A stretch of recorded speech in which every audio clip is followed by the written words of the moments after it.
हे hello everybody, नमस्कार, अस्सलाम वालेकुम and welcome to the channel. आज के इस वीडियो में हम लोग आप देखो ना क्या पढ़ रहे हैं। हम लोग पढ़ रहे हैं ईसोफेगस। बड़ा ही आसान टॉपिक है, बड़ा आसान है। क्या है ईसोफेगस में? लप्पू सा ईसोफेगस है, कुछ भी नहीं है। ईसोफेगस क्या है? ईसोफेगस ये एक लंबी सी ट्यूब है, एक पाइप सा है ना। क्या ईसोफेगस क्या है? ऐसा ही समझते हैं ना हम लोग, इस तरीके की एक पाइप सी होती है ईसोफेगस। सो इसको अगर टेक्निकल टर्म्स में बोले तो it is a narrowest part of the digestive tube except the vermiform appendix. वो इससे भी ज्यादा नैरो है, लेकिन ईसोफेगस नैरोएस्ट पार्ट है। एक मस्क्यूलर कैनाल है जो कि कहां से कहां एक्सटेंड करती है? फेरिंग से लेके स्टमक तक ये कैनाल एक्सटेंड करती है। अच्छा, इसके तीन पार्ट्स होते हैं। ऊपर वाला 4 सेंटीमीटर सर्वाइकल पार्ट, फिर थोरेसिक पार्ट और फिर उसके बाद में एब्डोमिनल पार्ट। याद रखना, सर्वाइकल कितना? 4 सेंटीमीटर, थोरेसिक पार्ट कितना? 20 सेंटीमीटर और एब्डोमिनल पार्ट कितना? 1.25 सेंटीमीटर दोस्तों। और टोटल लेंथ, अगर आपकी काउंटिंग अच्छी है तो आप काउंट करिए कितना हो गया टोटल लेंथ। अराउंड 25 सेंटीमीटर होता है, अराउंड 25 सेंटीमीटर। और इसकी ब्रेथ कितनी होती है? चौड़ाई 2 सेंटीमीटर और 25 सेंटीमीटर लंबा और 2 सेंटीमीटर चौड़ा। इतना बड़ा है भाई। किसका? ईसोफेगस का लेंथ और ब्रेथ का हम बात कर रहे हैं। Structures having the same length, oesophagus की तरह ही इस सेम सिमिलर लेंथ की कौन सी स्ट्रक्चर्स हैं? स्टमक है, ड्यूडेनम है, डिसेंडिंग कॉलन है और यूरेटर है। ये आपको याद रखना है। जैसे आप बोलोगे कि आई वाइवा में कि वे 25 सेंटीमीटर है, तो इसके अलावा फिर आपसे पूछा जाएगा कि और स्ट्रक्चर्स के नाम बताओ जो कि सेम इसी लेंथ के होते हैं, अराउंड इसी लेंथ के होते हैं।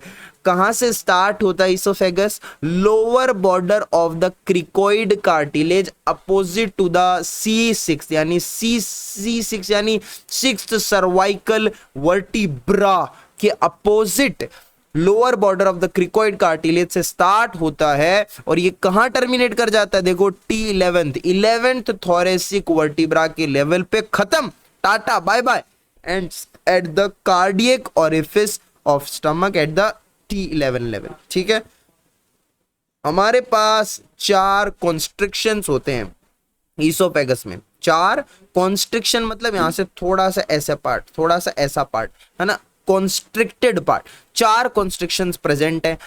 अब आपको ये जो 4 कॉन्स्ट्रिक्शंस हैं, इनकी लोकेशन याद करनी है, ठीक है, और इनकी लेंथ याद करनी है with reference to incisor teeth. ठीक है, इंसीजर टीथ के रेस्पेक्ट में, फ्रॉम इंसीजर टीथ, जो फर्स्ट कॉन्स्ट्रिक्शन है दोस्तों, ये 6 इंचेस की होती है ना, 6 इंच की। ओह अच्छा।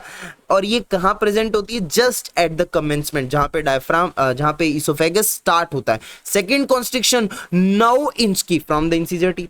थर्ड कॉन्स्ट्रिक्शन 11 इंच की। और भाई चौथी कॉन्स्ट्रिक्शन ने हद कर दी 15 इंच की फ्रॉम द इंसीजर टीथ, है ना। तो first construction at the commencement, second construction जहां पे आर्क ऑफ आयोटा ईसोफेगस को क्रॉस करती है, वहां पर सेकंड कंस्ट्रक्शन होती है।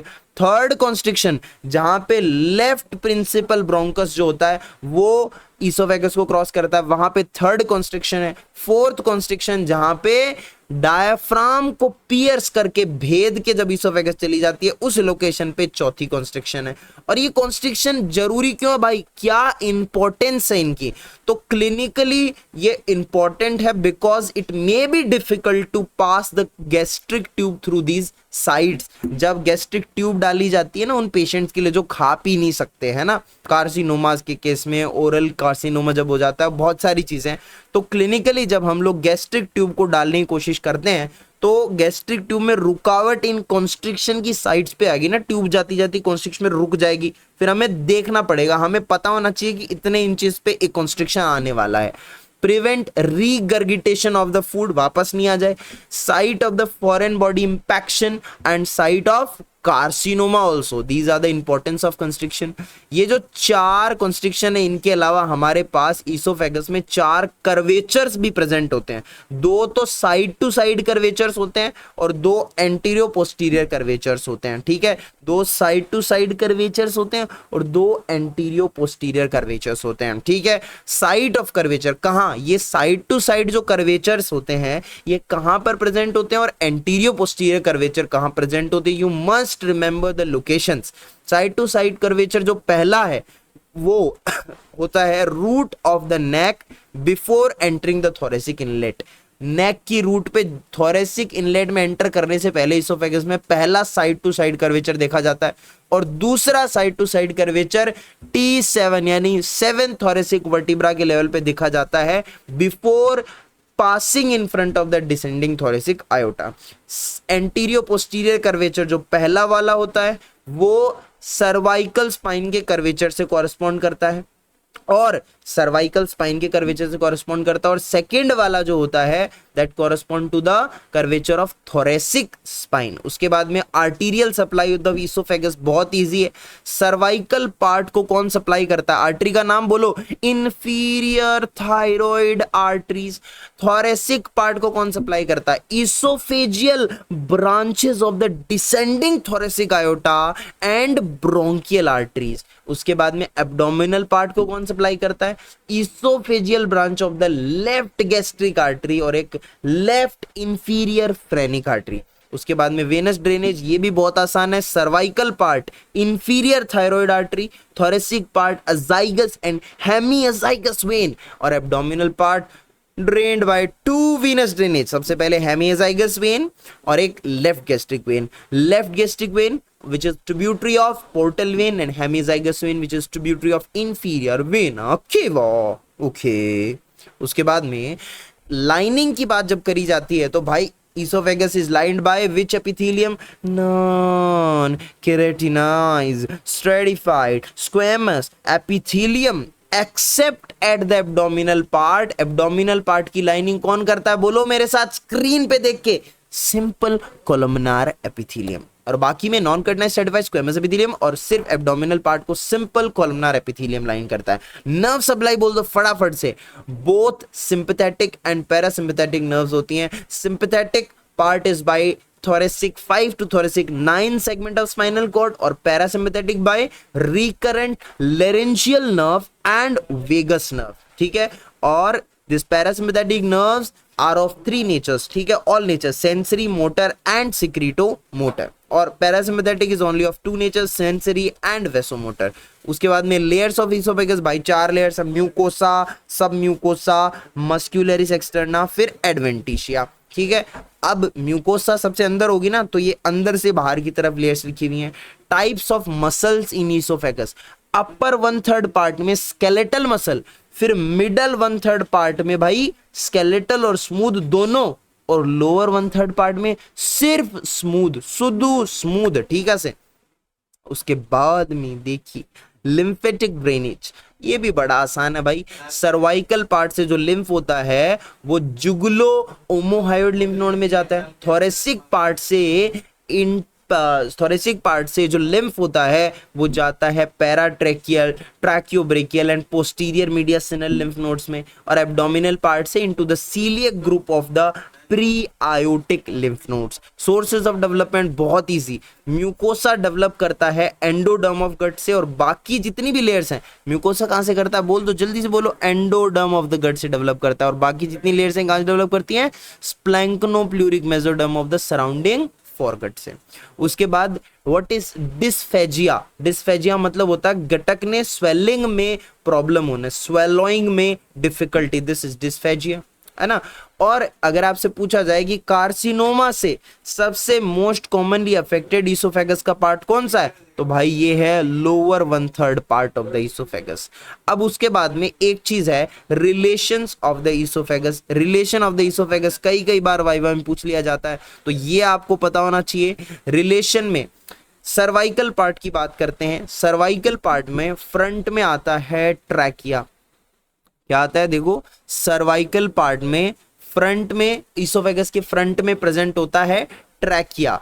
और बिहाइंड में सर्वाइकल वर्टिब्री और दोनों साइड में common carotid artery, lateral lobe of the thyroid gland and thoracic duct on left side only. ठीक है, उसके बाद में अच्छा आप ये भी याद कर सकते हैं ना, जैसे फ्रंट में एक तो ट्रैकिया होता है, ठीक है, then both the recurrent laryngeal nerves lodge in the paratracheo oesophageal groove. उसके बाद में सर्वाइकल वर्टिब्री पीछे है, साथ में longus colli muscle and pre vertebral fascia. उसके बाद में थोरेसिक पार्ट की बात करते हैं।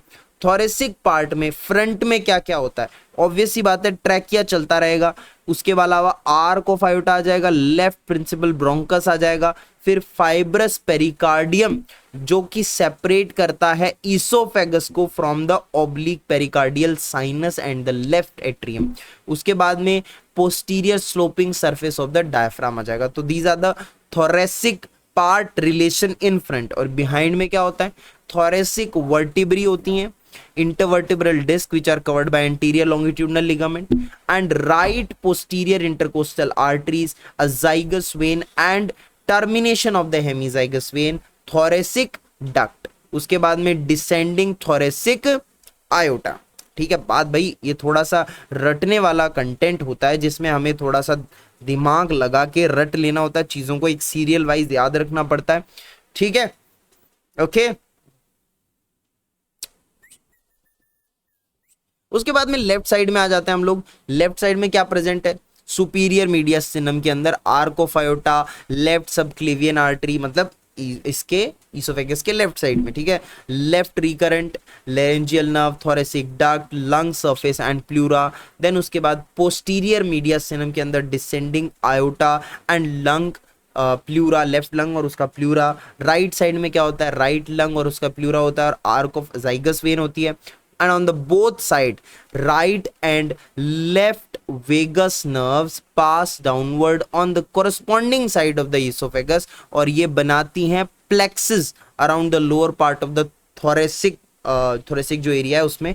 From this plexus the fiber of the right vagus are continued as posterior vagal trunk and left के anterior vagal trunk। तो anterior और posterior vagal trunk यहीं जाके बनती है। ठीक है, ओके तो थोरेसिक इसोफेगस का जो थोरेसिक पार्ट है उसके लोअर एरिया के अंदर जो राइट और लेफ्ट वेगस नर्व है वो आती हैं, वो एक गुच्छा बनाती हैं और फिर उस गुच्छे में से ही राइट वाली जो वेगस नर्व है वो पोस्टीरियर विगल ट्रंक बना लेती है और लेफ्ट वाली एंटीरियर विगल ट्रंक बना लेती है। एब्डोमिनल पार्ट के रिलेशन में कुछ नहीं है भाई, एब्डोमिनल पार्ट नीचे चला गया तो आगे तो लेफ्ट लोब ऑफ लीवर आएगा और एंटीरियर विगल ट्रंक और पीछे पोस्टीरियर विगल ट्रंक, क्योंकि विगल ट्रंक स्टार्ट हो गए नीचे। Left crux of the diaphragm connected by the gastrophrenic ligament and left inferior phrenic artery। That's it for the esophagus। esophagus में इतना ही पढ़ना है, इससे ज्यादा आपको कुछ नहीं पढ़ना है। तो मिलते हैं अब नेक्स्ट वीडियो में with a new topic. Till then keep on rocking. Share कर देना वीडियो है ना, और चैनल सब्सक्राइब हो जाना चाहिए भाई। ठीक है, चैनल सब्सक्राइब हो जाना चाहिए, वीडियो शेयर कर देना, आग लगा दो, पढ़ो अच्छे से, बढ़िया वाइवा दो। दैट्स इट, मिलते हैं नेक्स्ट वीडियो में। Till then do like share comment and subscribe to YouTube channel. Take care, bye bye, see ya, love you all, bye।